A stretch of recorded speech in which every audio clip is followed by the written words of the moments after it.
Volto. Hoje é o tema do projeto de resolução número 72 de 2010, por sua importância e pela necessidade absoluta de ampliação desse debate. Da forma como está, as repercussões de sua aprovação serão extremamente danosas para vários estados, causando ampliação de diferenças regionais, concentração da riqueza, além de desequilíbrio incontornável nas economias das unidades federadas, sem surtir os efeitos desejados em favor da indústria brasileira. Em entrevista concedida ontem ao jornal Diário Catarinense, o ex-ministro da Fazenda no governo do presidente José Sarney, Maílson da Nóbrega, uma das vozes mais lúcidas quando se trata de políticas públicas na economia, trouxe importantes reflexões que vão ao encontro de nosso pensamento. Inclusive, em relação a essa entrevista do nosso ex-ministro da Fazenda, Maílson da Nóbrega, uma entrevista de 2 páginas, dos jornais mais lidos do nosso Estado, que eu, ao culminar com essa minha exposição, eu gostaria de pedir ao presidente, inclusive, a transcrição nos anais da Casa. É uma entrevista sóbria, independente, e entendo que, para nós, ela será muito importante constar nos anais da Casa. Mas, ao final, eu vou pedir a autorização ao presidente para que possa constar nos anais da Casa. Inicialmente,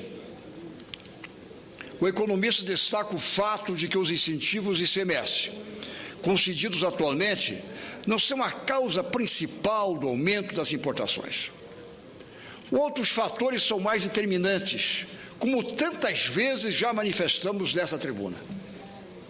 Em primeiro lugar, temos a pesada carga tributária, que consome cerca de 35% do PIB.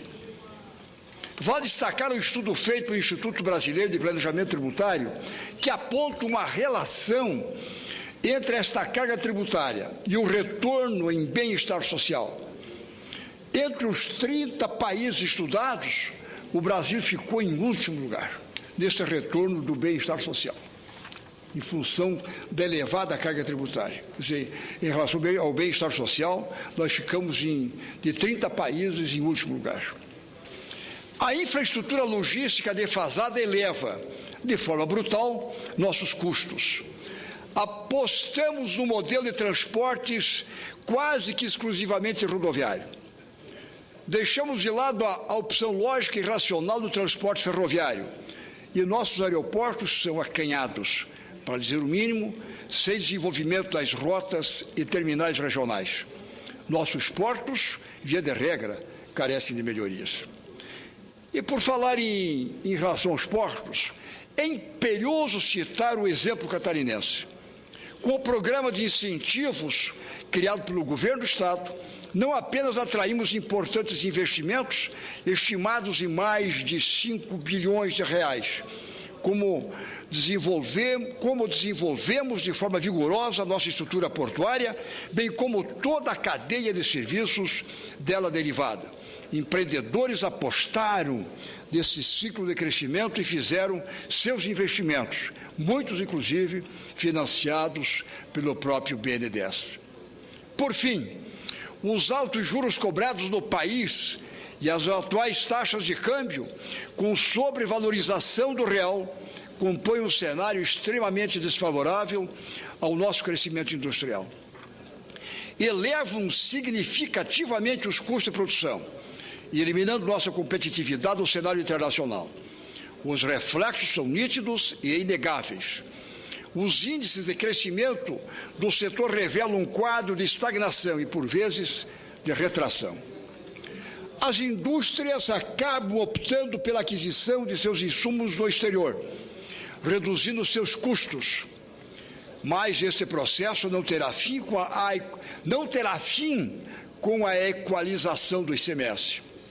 As importações apenas migrarão para os maiores centros de consumo, diminuindo os gastos com transporte, Como consequência, teremos um nefasto incremento nas desigualdades regionais, fortalecendo os grandes centros em detrimento do crescimento descentralizado. Além disso, os portos que concentrarão essas importações ficarão congestionados, agravando as operações logísticas. Isso é o que vai ocorrer, sem dúvida alguma. Ora, para evitar um completo caos federativo, a unificação e, ao fim, a eliminação do ICMS de importação deve ser gradual. O governo federal deve apresentar também medidas compensatórias efetivas, concretas. Agora pergunto, se não teremos redução de importações e o desejado fortalecimento da indústria nacional, qual o objetivo deste custo e desgaste que gera perdas de empregos e renda, com grave risco aos estados afetados? Por que passar por tudo isso dessa forma, de uma forma abrupta? Obviamente, não estamos aqui defendendo a guerra fiscal entre estados, muito menos incentivo às importações que causem danos à indústria nacional. O caminho passa inevitavelmente pelo aprofundamento do debate e por ações que ataquem a causa do problema e não apenas seus efeitos. É isso que nós precisamos debater, e não retirar alguns direitos que a própria Constituição assegura ao princípio federativo. E um dos únicos elementos que os estados detêm hoje no princípio federativo é a questão do ICMS. De forma como está colocada a questão, não teremos ganhos significativos para a indústria, além de impingir um pesado castigo aos estados que usaram seus incentivos fiscais como ferramenta legítima de estímulo ao crescimento e correção de desigualdades regionais. Isto, nobres colegas, tenho certeza que esta Casa não permitirá, em criar desigualdades regionais. Não é este o caminho.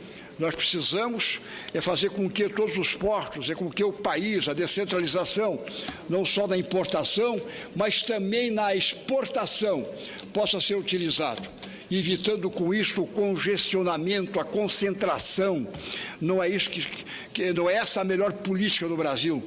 Ainda hoje, no lançamento da agenda da Confederação Nacional da Indústria, com o encontro agora ao meio-dia, com 16 propostas da Agenda Nacional, da Agenda Legislativa da CNI, há pouco lançada, e que nós tivemos a honra de participar, com representantes das federações regionais, uma casa lotada, vários dos senhores senadores, deputados federais, participando dessa agenda da CNI, Agenda Legislativa no Brasil.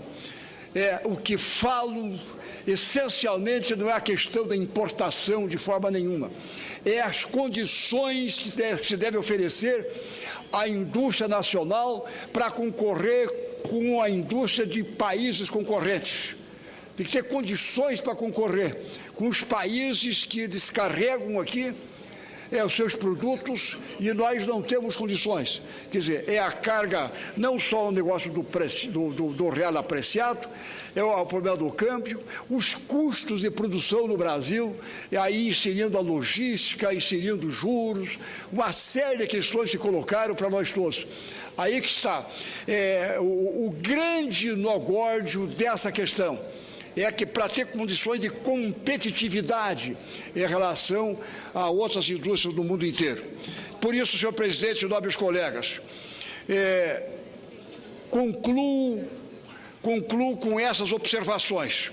Precisamos de devagar e levando com seriedade, e termino, senhor presidente, pedindo para que Vossa Excelência receba a entrevista que o ex-ministro da Fazenda, Maílson da Nóbrega, fez no Jornal Diário Catarinense de ontem, 2 páginas, no meu estado, no nosso estado, analisando essa questão, analisando o fortalecimento dos portos do Brasil inteiro, não só da importação, mas também da exportação, e fazendo uma reflexão de qual é a razão principal da competitividade da indústria nacional.